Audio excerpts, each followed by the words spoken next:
Hola chicos, chicas, con mucha emoción iniciamos esta nuestra octava ya semana de este cuatrimestre y para hoy vamos a abarcar el capítulo número 7 del libro base, donde vamos a estar abordando el tema que está relacionado con la selección y la evaluación de los conceptos.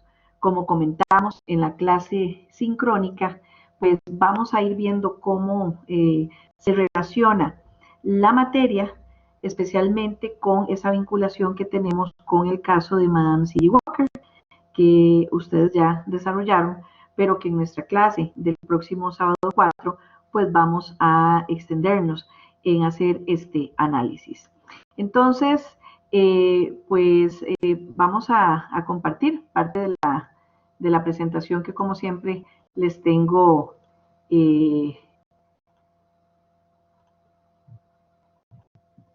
proyectada. Entonces vamos a iniciar con este gran empresario que les mencionaba igualmente en la clase pasada, el señor Henry Ford.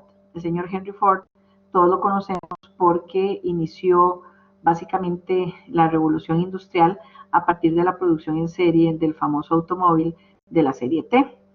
Y pues bueno, fue uno de los grandes empresarios de la época, que pues fue inspirador y motivador de muchos otros en diferentes categorías.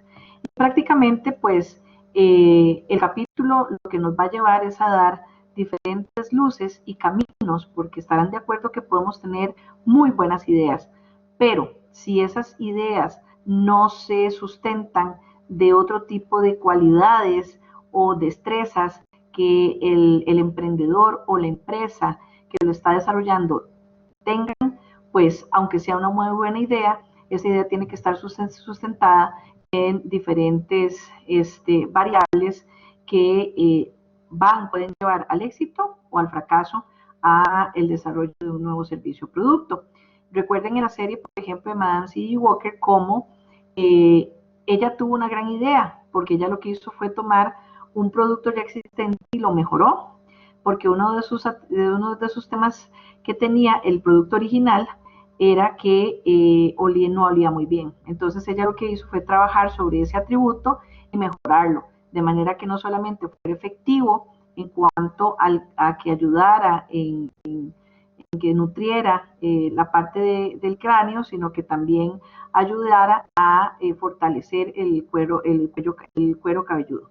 Y a partir de eso, fortalecer el crecimiento del cabello. Particularmente en la raza negra, que pues es particular en este tipo de cabello. Ellas tienen un cabello particular y los cuidados, por ende, pues también son como, digamos, muy particulares. Entonces, cómo a partir de esa gran idea que surgió, a lo largo, por ejemplo, de la serie, vemos cómo ella se tuvo que nutrir paso a paso, particularmente de inversión, porque en el momento en que ya se llega a tope, por así llamarlo, de una producción manual, pues para poder crecer a otros mercados era necesaria la inversión y necesitaba inversionistas que le ayudaran en el fortalecimiento de su área de producción y por ende de su área comercial, conformando equipo de asesoras que le ayudaran a promover el producto, entre otros. Entonces, como lo vemos, por eso es que la metodología que vamos a ver ahora de cómo poder nosotros seleccionar y evaluar estas grandes ideas tiene que ver en que no solamente es pensar en que la idea parezca que pueda ser de éxito en lo que nos estemos desarrollando, sino que pueda desarrollarse en otras aristas, desde la parte financiera, de mercadeo, de producción, de logística, comercial, de la relación con los proveedores, etcétera. Y por eso me encanta esta frase que se menciona en la literatura de Henry Ford, donde él siempre lo que pensaba era que a la hora de desarrollar un nuevo servicio o producto, teníamos que preguntarnos con qué, si ese servicio o producto es útil, es factible y es comercial. Que ya se los dije todo, chicos. Entonces, vean que el pensar en una idea para un servicio o un nuevo producto, podría sonar como con mucha expectativa, pero a la hora de aterrizarlo, ahí es donde está el kit de la cuestión. Y para eso, pues la literatura nos remarca en diferentes filtros que están definidos en la figura 7.1 para nosotros tener los diferentes procedimientos que a ustedes les sirva metodología o a manera de un checklist para ir nosotros haciendo la bajada de esa idea que la vamos a convertir en realidad o que debe de tener a lo largo de su proceso modificaciones o ajustes. Entonces, vean cómo se plantean acá la entrada de ideas y habla de ideas porque de acuerdo con lo que vimos en la clase pasada, tenemos todos los varias metodologías como lo es el brainstorming, las metodologías en las que podemos nosotros generar posibles oportunidades de negocio a partir de investigaciones de mercado y podemos tener muchas posibilidades. Pero entonces, a partir yo diría que este segundo paso tiene que ver de nuevo con el contexto, o sea, cuáles son esas fuentes internas y externas de las cuales nosotros obtenemos información para poder validar si es posible, si es factible, qué dice el Vox Populi, qué dicen nuestros proveedores, qué dice la competencia, es factible que se pueda hacer o no es el momento para poderlo lanzar.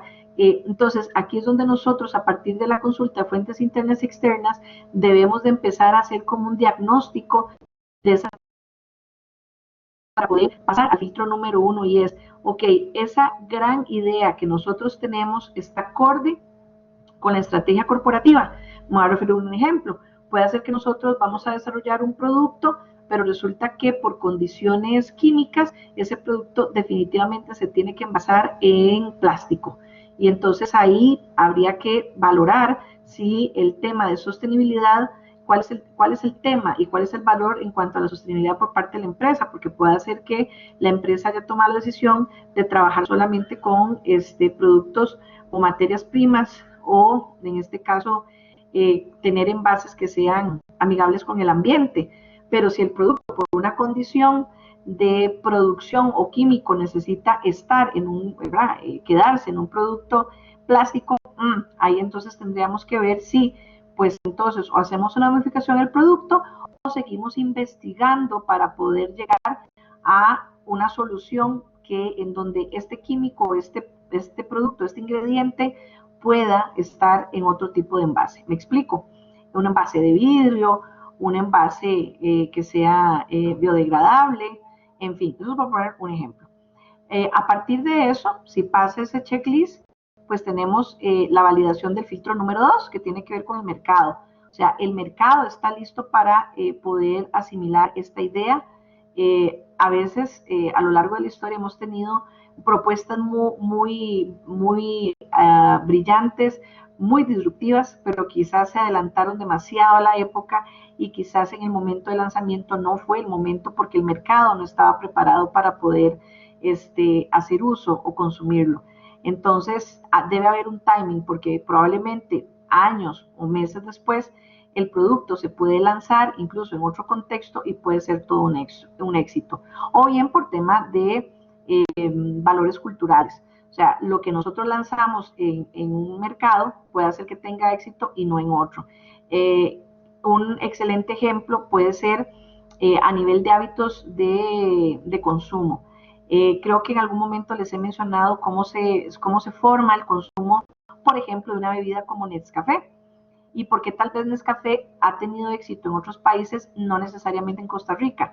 Bueno, porque nosotros tenemos que ver cómo está preparado el mercado en Costa Rica. Y sabemos que, aparte de que somos productores de café, históricamente nosotros chorreamos el café de manera quizás muy orgánica. O sea, nosotros chorreamos el café, a lo sumo usamos percolador, o alguna otra maquinita para procesar el café, pero nuestro hábito tiene que ver con un consumo muy natural del café. ¿Qué pasa o por qué en Costa Rica funciona de esta manera? Bueno, porque estarán de acuerdo que Costa Rica, empezando por ahí, Costa Rica es uno de los pocos países de la región y del mundo incluso que nosotros podemos tomar el agua directamente del grifo. Entonces, no tenemos que procesarlo, no tenemos que comprar las garrafas de agua para poder tomar, digamos que agua pura, entre comillas.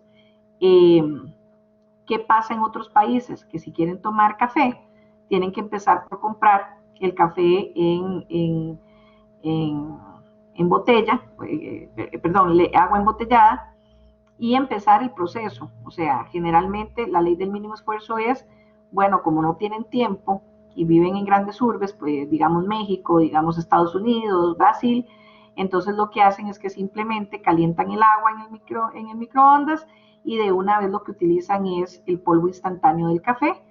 Le agregan 2 cucharadas también de leche en polvo y 1 o 2 cucharadas de azúcar y listo.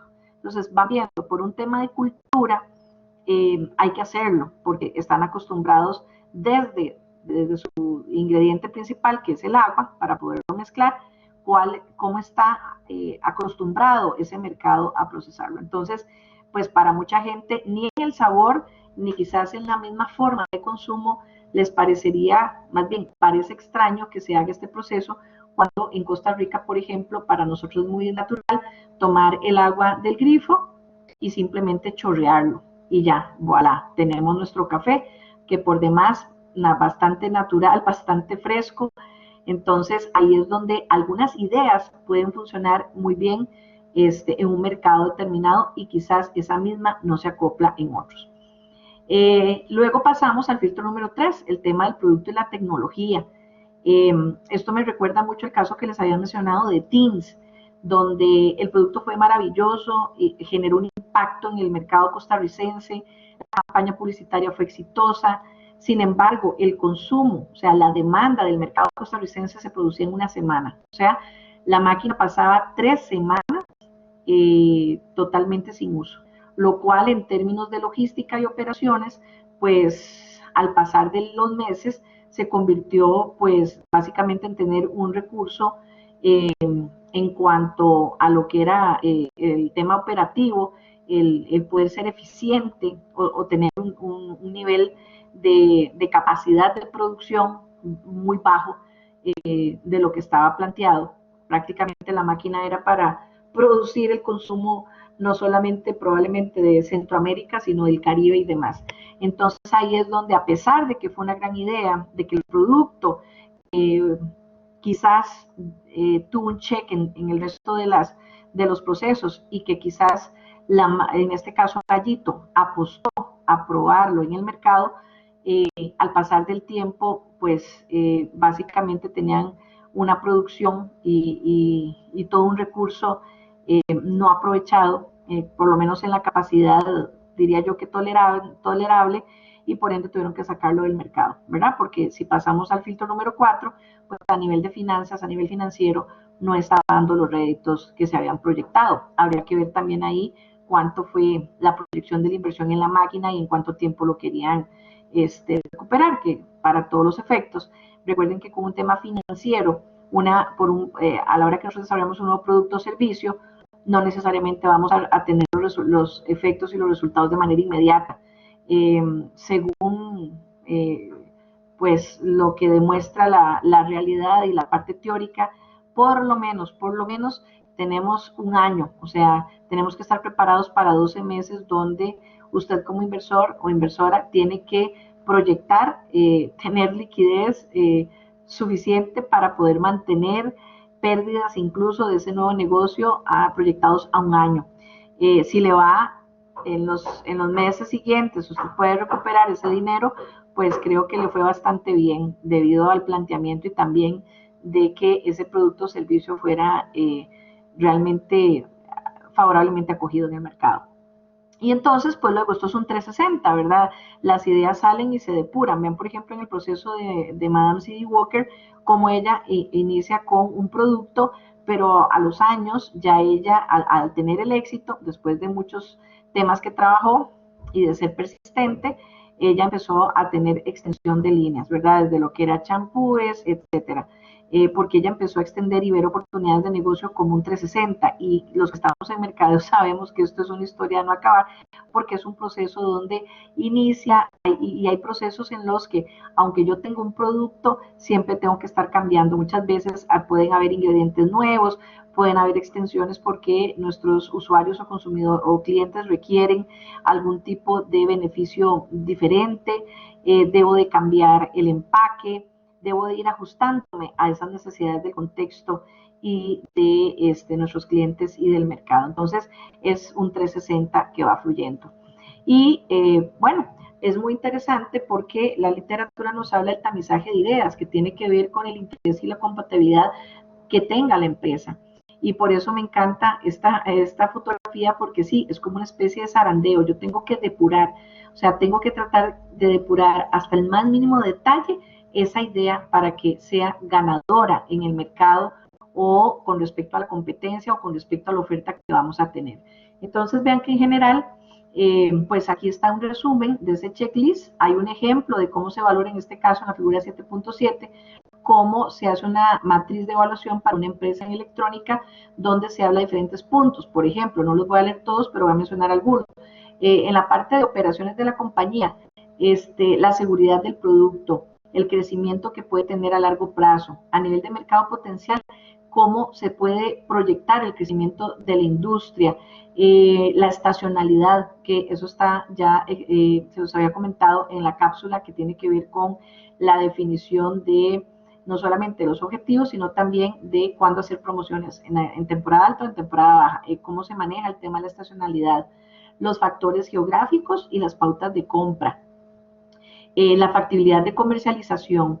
Vean cómo conforme Madame C.G. Walker fue creciendo, el departamento comercial, las formas de distribución, o de repente definir, bueno, no solamente tengo asesoras, sino que entonces ya el producto se lo voy a tratar de plantear, de vender, o de que por lo menos me represente una cadena de distribución, una tienda departamental, y así sucesivamente, porque para mí esa serie evoca cada una de las etapas del desarrollo de un nuevo producto, y así es la vida real, ¿verdad? Que tiene que ver con, bueno, cuál es mi actitud de producción y relación precio-calidad, cuando ella hace ofertas para poder contrarrestar la reacción de la competencia, descuentos o arreglos especiales, la lealtad de los clientes, cuál va a ser la diferenciación de ese producto, y lo habla específicamente, así que vamos a retomarlo en nuestra próxima sesión de discusión. ¿Cuál fue su principal diferenciación con respecto al producto original que tenía la competencia? ¿Cuál era la aceptación del cliente, el conocimiento de los clientes, el tema del packaging, ¿verdad? Que incluso también fue evolucionando. Luego, con respecto a la parte de producción e ingeniería, el acceso a los recursos, el costo que es comercializable, el tema factor que tiene que ver con almacenamiento, que bueno, vean lo que pasó cuando ellos empezaron a producir muchísimo, hubo un descuido y se le quemó pues su casa, porque era parte de la casa y de la fábrica. La durabilidad, el presupuesto de investigación y desarrollo, costos operativos, y luego pues lo que ya conocemos, que incluso también se menciona en la serie, los aspectos financieros, o sea, qué capital tengo disponible, el periodo de recuperación, porque incluso se acabaron los ahorros y ahí fue donde empezaron a buscar inversionistas. Y también los aspectos jurídicos, que queda clarísimo también en la serie, ¿verdad? Cómo yo puedo proteger las patentes, el cumplimiento de restricciones, la protección de la marca, las regalías, los reglamentos laborales, la legislación, etcétera. Entonces, porque no solamente se trata de tener una idea, sino que cuando hablamos de la selección y de la evaluación de esos conceptos, requiere ese tamizaje donde incluir todos estos aspectos que van más allá de tener una buena idea. O sea, realmente si es factible poderlo llevar a cabo. Y entonces nos dice que una idea es posible, es un posible producto descrito en términos funcionales y objetivos que la empresa puede verse ofreciendo en el mercado. Un concepto es significado, es un significado particular e incluso subjetivo del consumidor, ya que la empresa trata de incorporar dentro de la idea el producto. Entonces, a mí me encanta y creo que se resume muy bien. Esto es otro, pues, ya lo conocemos, el famoso Steve Jobs. Me encanta una entrevista que le hacen donde él pone en claro exactamente todo esto de manera resumida. Vamos a verla, sin antes recordar la frase que él menciona y porque tiene que ver con esta parte de la selección, ¿verdad? Si tú no trabajas por tus sueños, alguien te contratará para que trabajes por los suyos. Entonces, vamos a ver esta parte de entrevista que nos deja pensando y nos lleva también para que ustedes vean que sí, efectivamente la teoría se aplica a la vida real.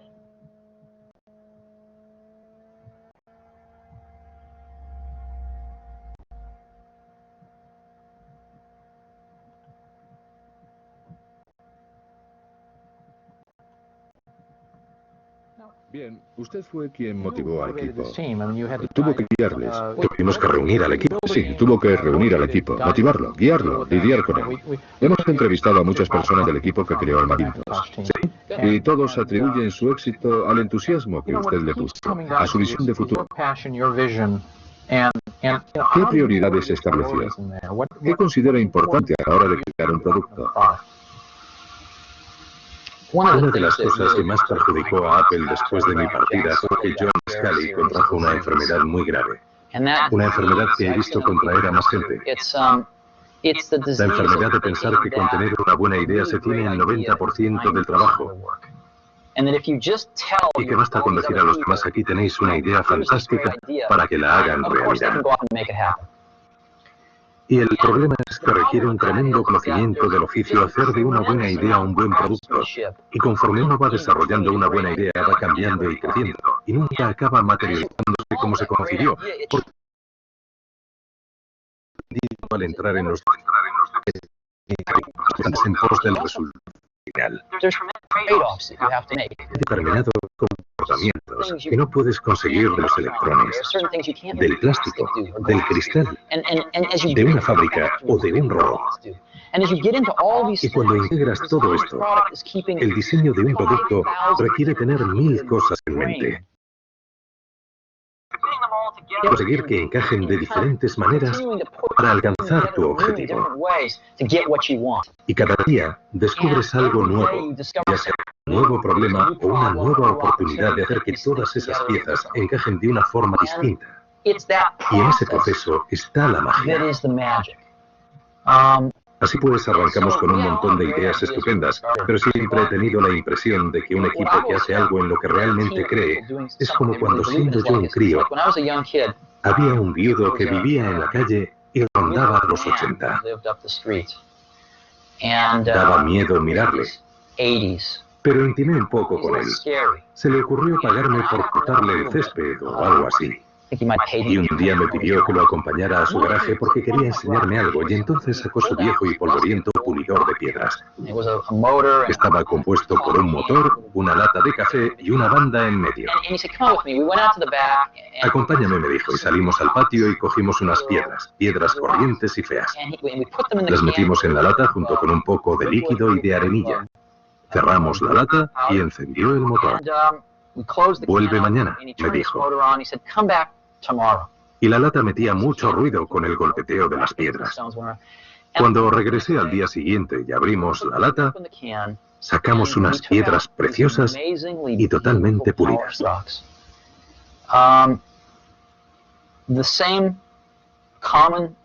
Las mismas piedras comunes que habíamos metido, al friccionar entre sí, y tras tanto ruido, salieron como preciosas piedras pulidas. Y siempre lo he tenido en mente, como mi metáfora sobre un equipo que trabaja duro en algo que les apasiona. Es gracias al equipo de esa gente con tanto talento que al chocar unos con otros, discutir y pelearse a veces armando jaleo, al trabajar juntos, se pulen entre sí y pulen las ideas.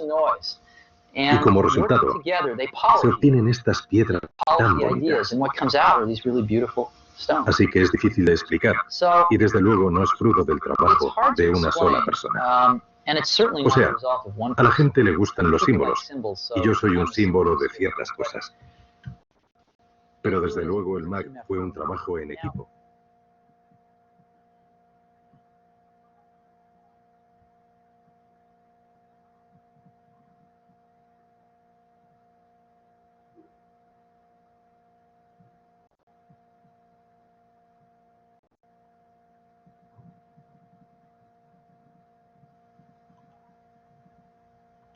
Bien, pues como lo señala Steve Jobs, el tener una buena idea no es suficiente. Y sobre todo, como lo hemos visto en clases anteriores, el liderazgo, el inspirar, el liderar es básico. El creérsela, el apostar sobre todo a ver más allá de poderle ofrecer per se un producto, un servicio a nuestros clientes de la experiencia, de poder encontrar esos insights que son los que van a ser el aspecto diferenciador con respecto a la competencia y al mercado. Y por eso me encanta pues la fotografía, ¿verdad? Porque lo vamos a, esto es pregunta y tema de detonador para tratar en nuestra sesión del 4 de julio, que tiene que ver con bueno, todos los procesos por los que vivió Madame C.G. Walker. ¿Se recuerdan de esta escena? Donde ella tuvo que probar una y otra vez porque a la hora que lo aplicaba generalmente ardía, y ella estuvo tratando de mejorar el producto original. Y cuántas veces ella tuvo que estar haciendo pruebas y pruebas, y esta escena por lo menos para mí me cautivó mucho. Vean que ella misma lo producía, lo envasaba, entonces cómo luego pasa al final de la serie de algo que ella manufacturaba de manera muy artesanal a procesos totalmente industriales. Entonces, en consecuencia, el objetivo de una prueba de concepto es desarrollar un estimativo de la aceptación que el concepto del nuevo producto tendrá en el mercado, confrontar conceptos competitivos para determinar cuál es el más atractivo, ¿verdad? O esta otra escena, donde ella tuvo que mejorar porque a la hora que lo aplicaba a la gente le ardía, y por otro lado porque el producto original no olía bien. Entonces ella tenía ahí dos retos: mejorar el olor del producto y mejorar pues su propia eh, propuesta, que tenía que ver con un producto que no ardiera a la hora de colocarlo sobre el cuero cabelludo. En otras palabras, en esta etapa el propósito fundamental es tener, a partir de una investigación de prueba y error en los departamentos que las empresas tengan de investigación y desarrollo, revisar la claridad del concepto y la selección de los mismos. Y nosotros tomar en cuenta, de acuerdo con lo que propone el señor Jeffrey Pope, diferentes variables que nos van, por lo menos, a tratar de vislumbrar esas posibilidades que nos lleven con mayor éxito a la propuesta, que nuestra propuesta tenga mayor éxito. Por ejemplo, validar cuál es la intención de compra, o sea, establecer la jerarquía de esas ideas, y dentro de la jerarquización de compra, saber en qué posición podría estar nuestra oferta, o sea, nuestra propuesta de producto o servicio. Las razones para el interés o falta de él, que determina los atractivos clave, identifica cuáles son las áreas que requieren mejora. La frecuencia esperada de uso de compra, que pueden detectar los productos debido a su poca frecuencia, que serían exitosos, porque por eso acá existe mucho mercadeo, el concepto de obsolescencia programada. Me imagino que ustedes ya lo han escuchado, y que tiene que ver con que hay muchos productos, por ejemplo, no sé si ustedes sabían que la bombilla eléctrica, desde que se fabricó, una bombilla podría durar 100 años, pero obviamente había que hacer los ajustes necesarios, porque si se compraba y duraba 100 años, pues no tenía recompra. Y recordemos que en un negocio nosotros vivimos de la clientela y vivimos de la recompra. O igualmente las pantimedias, en su momento se fabricaban y era para tener una larga durabilidad, pero no era negocio. Entonces, de ahí a la fecha, pues ya nosotros tenemos muchos ejemplos donde los esmaltes, por ejemplo, yo me recuerdo que probablemente yo estaba en la escuela, en el colegio, y veía a mi mamá pintarse las uñas, en algún momento me las pintaba yo, y eso duraba un mes, mientras usted lavaba y hacía lo que sea. Hoy por hoy, póngase usted una pintura de uñas, no le dura ni una semana. Ahora parece que hay que ponerse, ya se me fue ahorita el nombre, pero hay una técnica donde te la ponen incluso con rayos ahí un poco ultravioleta, y se te seca rápido y te dura un mes, pero eso ya es como otra etapa, porque los mismos productos se hacen de manera tal que no duren tanto. Se me fue el nombre ahorita, tal vez ahí las chicas me recuerden, cómo se llama el proceso que se pone y dura como un mes. Si no le pones esa base, no te va a durar ni días.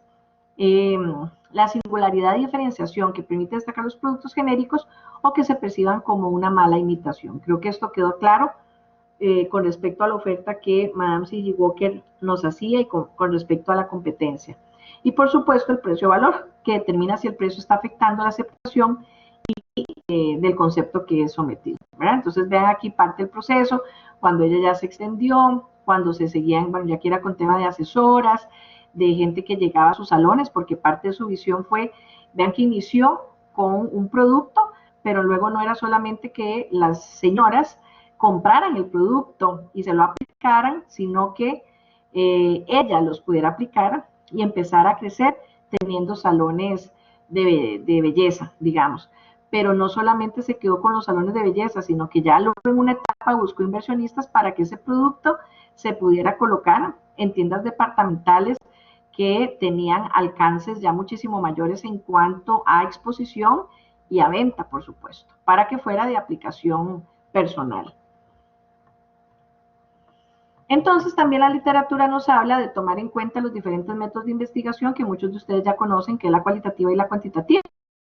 La cualitativa, que tiene que ver con todos aquellos que damos datos que requieren de mayor análisis, de mayor interacción, interrelación, perdón, como pueden ser los focus group, las técnicas proyectivas, como puede ser el uso de la etnografía y todo lo que tiene que ver con las cuantitativas, que generalmente son las entrevistas, los cuestionarios,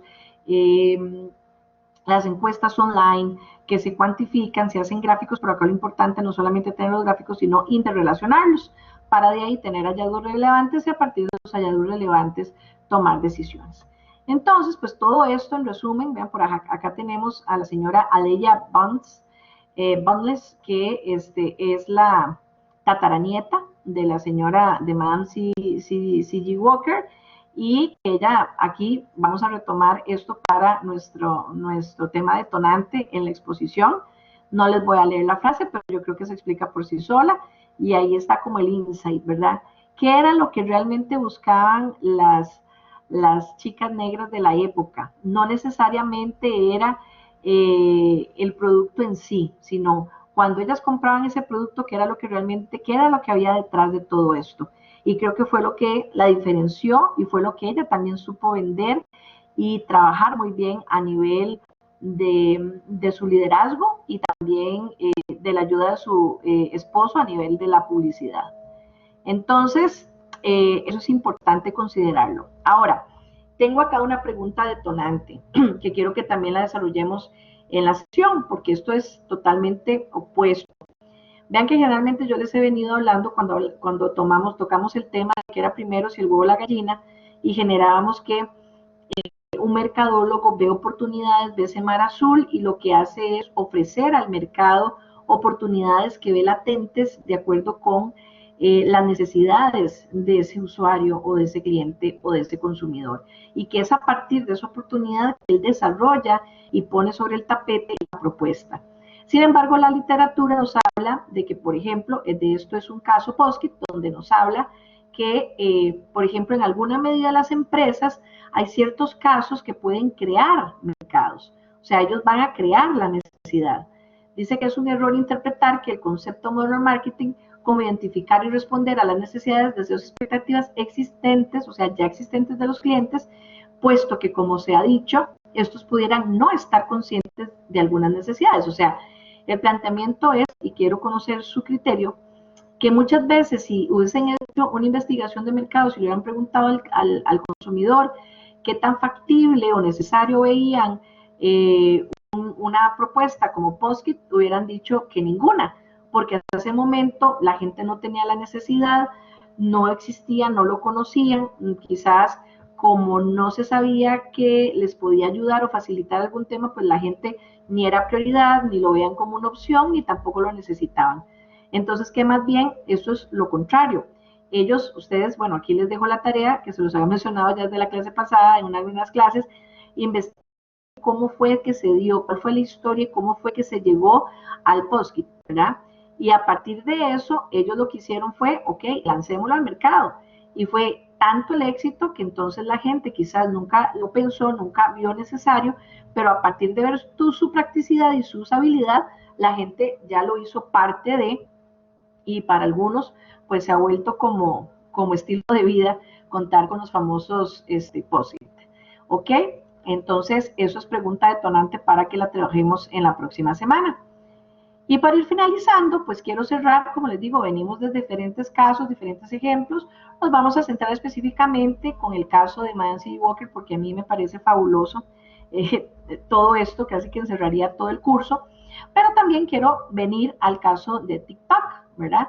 Porque TikTok es lo que tenemos ahorita como más actual, que se ha desarrollado en redes sociales, sobre todo si tomamos en cuenta, pues ahora esta semana hubo una gran noticia donde no solamente Coca-Cola, sino también las empresas de Unilever denegaron invertir por lo que queda al menos del año publicidad en redes sociales, particularmente en Facebook, a partir de diferentes temas que se han venido manejando en temas de política, discriminación, etcétera. El tema de discriminación, ¿verdad? Del tema precisamente con todo lo que ha sucedido a nivel de nuevo de la discriminación racial, y por otro lado, pues también con el tema de los migrantes. Entonces, bueno, en este momento, pues ustedes saben el impacto que está teniendo TikTok como medio de entretenimiento, comunicación y también publicitario.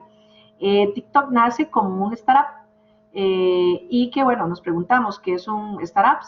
Un startup es, en el mundo empresarial, son los negocios que están arrancando y son parte de una idea innovadora, pero que no solamente es que va a ser innovadora, sino que está asociada generalmente al desarrollo tecnológico, en cuanto al ejemplo, como por ejemplo el diseño y desarrollo web, ¿verdad? Entonces, este es un caso. Entonces, les traigo a colación el siguiente ejemplo para que ustedes me comenten como pregunta y tema detonante, qué opinan con respecto a, ¿verdad? A cómo se ideó, cómo se evaluó y al final cómo se desarrolló e incluso actualmente cuáles son esos retos que tiene para seguir de aquí en adelante evolucionando.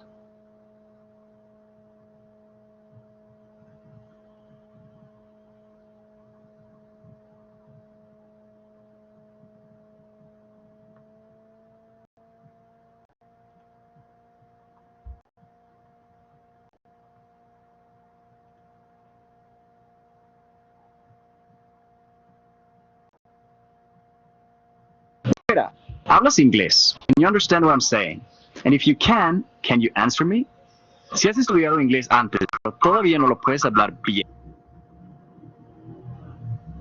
¿Por qué ByteDance, el dueño de TikTok, una empresa china, es la mejor startup del mundo? El joven emprendedor Chan Jimin, en el año 2012, visionó que el futuro estaba en los negocios de Internet. Con tan solo 29 años y con esa premisa en mente, creó ByteDance en el año 2012. Ahora, con una fortuna personal estimada de 16.2 billones de dólares, según Forbes, Jimin, de 36 años, es el noveno hombre más rico de China. Nada mal. ByteDance y sus aplicaciones fueron creciendo y expandiéndose hasta tener más de 1.000 millones de usuarios, y así convertirse en la startup más valiosa del mundo. Ha destronado a grandes como Uber y WeWork en cuanto a valoración del mercado y cantidad de usuarios. TikTok es un éxito mundial y se convierte en la aplicación más descargada durante los primeros meses del 2019 en la App Store. También ocupa el tercer lugar en Play Store en descargas para equipos Android. ByteDance, con apenas 7 años en el mercado, ha logrado una valorización de 75 billones de dólares. En cambio, Uber, con 10 años, se mantiene en segundo lugar, con 72 billones. Todo apunta a que será el próximo titán del Internet. Antes de meternos a fondo, no te olvides de suscribir a nuestro canal y activar las notificaciones para mantenerte al día con nuestras actualizaciones. Bien, entonces aquí tenemos un claro ejemplo de cómo incluso si buscan más historia van a ver, yo les voy a pasar un link también referencia que dura como de 7 a 12 minutos, que se los voy a dejar de tarea para que lo tengan ahí de referencia, porque esto básicamente es como un abrebocas, pero para que ustedes vean todo lo que paso a paso este desarrollo pues tuvo desde sus inicios y cómo incluso actualmente tiene grandes retos a futuro con respecto a diferentes, no solamente necesidades, sino que a partir de todo lo que ha sucedido en épocas del COVID, pues en épocas de la COVID, perdón, la gente ha tomado y ha referido cómo mejorar esta aplicación. Entonces, para cerrar el capítulo de hoy, la cápsula de hoy, dejarles esta reflexión igual de Steve Jobs. Decir qué no hacer es tan importante como decir qué hacer. ¿Qué piensan, chicos?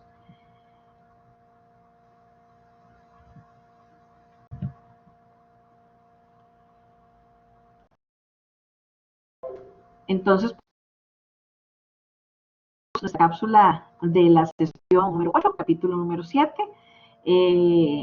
Como siempre, con mucho entusiasmo y mucha ilusión, les espero el próximo sábado 4 de julio para que de manera participativa y colaborativa todos formemos parte de nuestra sesión sincrónica.